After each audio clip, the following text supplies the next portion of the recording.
HBS has this superpower where it can convene leaders across geographies and across differences to enable conversations. So you have really interesting folks at the top of their game coming together to talk about economic mobility and bringing their own kind of unique perspective. And I think that's what you need to build solutions. The landscape for employers is shifting dramatically, and being able to hear what's happening outside of my normal ecosystem is wildly important to me.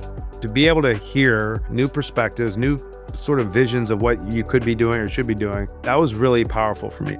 Ethan did the research that I've always wanted to see. And just knowing that that is out there already is enormously motivating, as well as gives us private sector actors added data points, talking points, examples of how to advance our work and our mission. I have a perspective that business can make a difference in society, but we don't do it by ourselves. And so what I've experienced here is exactly that sort of innovative thinking about how we come together in community in different kinds of ways. There's lots of people who care about the same thing, but what we have to figure out is how to come together, and we took those first steps today. It's really inspiring and refreshing to see a group of such leaders care about both the bottom line and the human line.